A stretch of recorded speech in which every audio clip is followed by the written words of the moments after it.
My next guest joins me on behalf of Kill Cliff Fight Club, Bellator heavyweight champion Ryan Bader, who faces Valentin Moldavsky at Bellator 273 on January 29th. Ryan, how are you? I'm doing well. How about yourself? I'm doing great. The weekend is almost here. To start off, as I mentioned, we're chatting on behalf of Kill Cliff Fight Club. Tell us a little bit about your involvement with them, and tell us a little bit about Kill Cliff for those who may not know about it. Yeah, I joined the team, probably a couple years ago. We have a great team, a bunch of champions, a bunch of guys, that have been in the sport forever, like Robbie Lawler, Israel Adesanya, myself, and the list goes on. We when we got together, they're more than just kind of, it's a sponsor, right? So what they are is they're clean energy. They have CBD drinks, one of my favorites. And getting to know these guys and going out and doing stuff for the military. They're huge on giving back, and they've given over $1 million to the Navy SEAL Foundation. And so we just clicked, I like to get involved in that kind of stuff, and they're a great group of people, and they've supported us. We support them. So it's a good fit. Absolutely. Well, big fight coming up for you against Valentin Moldavsky. How has camp been so far? And what are your thoughts on him as an opponent? Yeah, it's awesome. I'm going back to heavyweight. I was a 2-division champion, bouncing between light heavyweight and heavyweight, and I've been at light heavyweight, for a while. I ended up losing the light heavyweight belt, and they wanted me to go into light heavyweight tournament. When I really wanted to focus on heavyweight, but I was a team player and said, let's do it. I'm in for new opportunities, and so it's finally time for me to go back to the heavyweight division. So for me, being able to fuel my body throughout training camp and eat what I need, to get through training camp to feel good for the fight, because I'm 235, I was cutting down to 205, so for me to go in there feeling good, healthy, where I need to be, it's exciting for me. Fighting a guy that has won the interim, title while I was gone down at 205. And so we're unifying these titles, a good Russian fighter, and should be, a great fight, great for the fans. What stood out most about his performance against Tim Johnson? He's just durable, and you can tell he's strong. He's pretty quick for a heavyweight, and Tim's a big guy, and he's very powerful. And I believe that was Moldavsky's first 5-round fight too, so he has been in those 5-round fights where, if you haven't been, it's a different look for sure.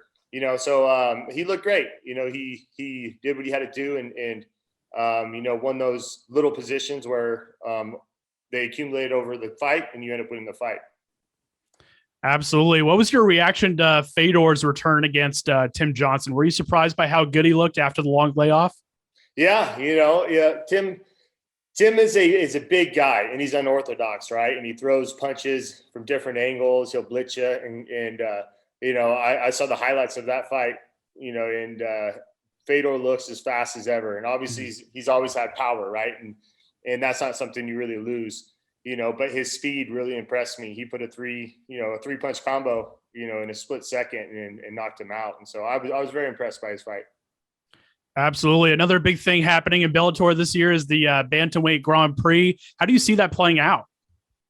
Man, I don't know who all is in it yet. But these Grand Prix are awesome. That's, I came from the UFC, came over to Bellator, and I wanted to do different things. And so for me, those Grand Prix is refreshing, and so these guys get to go through that tournament style, and there's no politics involved. It's a tournament style format. So if you win, you move on. And if you make the finals and you make the belt, or you win the belt, you got it. There's no like, oh, this guy's more popular, this guy's more popular, we're going to put him in a title shot.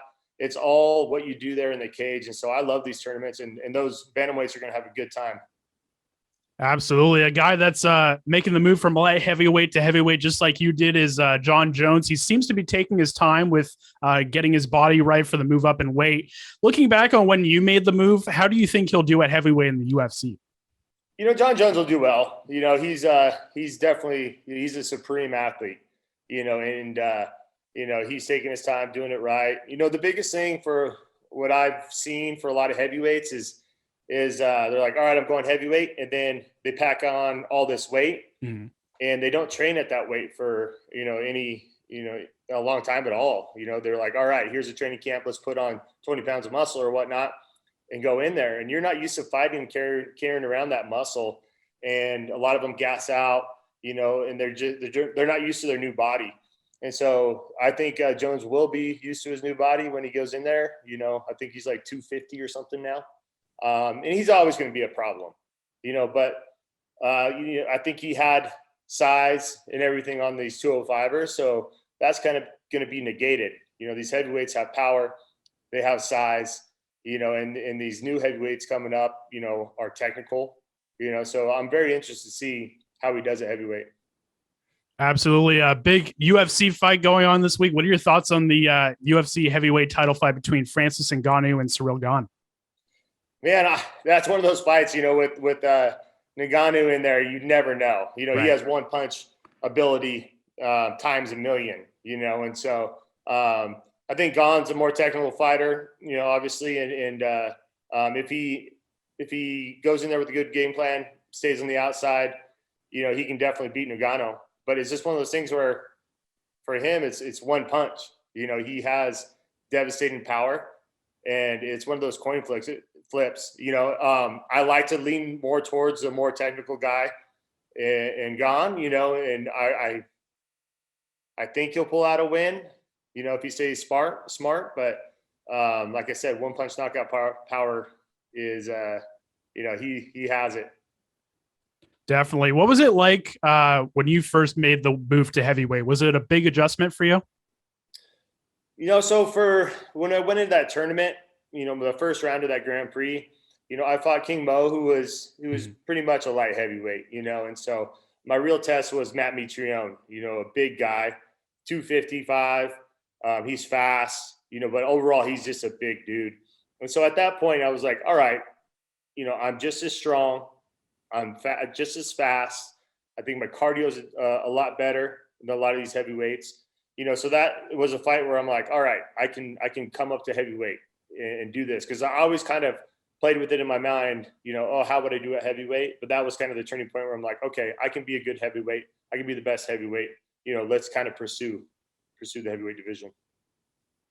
Absolutely. Do you plan on going back to 205 in the future, or do you think staying at heavyweight is the best option for you right now? Yeah, I mean, not right now. I don't see any reason to, like I said, a couple fights, I lost the 205-pound belt, and as much fun as it was being a two-division champion, it's a lot of work, and jumping between those two divisions and being a 205er and then being a heavyweight and jumping back and forth.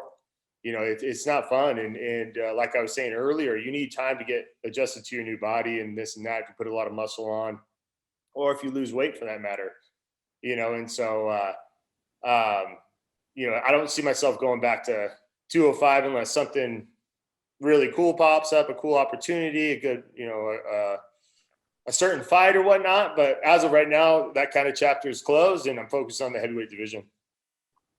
Final question for me. What's the key to getting your hand raised next weekend? Just putting it all together, fighting like I know I can fight, fighting like a 205 pounder, going in there, pushing the pace and making it a fight that, he hasn't been in and doesn't want to be in, that if that's grinding, taking him down, mixing up my strikes and keeping him guessing the whole time. That'll be, the keys to the victory. And, for me, going out there and winning, that second, that minute, that round, that all adds up. And so if I keep that mindset of like every scramble I'm going to win, any time we're on the fence, any striking exchange, all that adds up to a victory. Before we wrap things up, feel free to shout out your sponsors, including Kill Cliff, and let the fans know where they can find you on social media. Yeah, you can find me at Ryan Bader pretty much everywhere. And thank you to Kill Cliff. They've been amazing to work with. They support us. They support, our military, and do a lot of great things in this sport and outside the sport. Ryan, thanks again for your time. All the best next weekend. I'm sure we'll chat again soon. Thank you so much. I appreciate it, man. Thank you.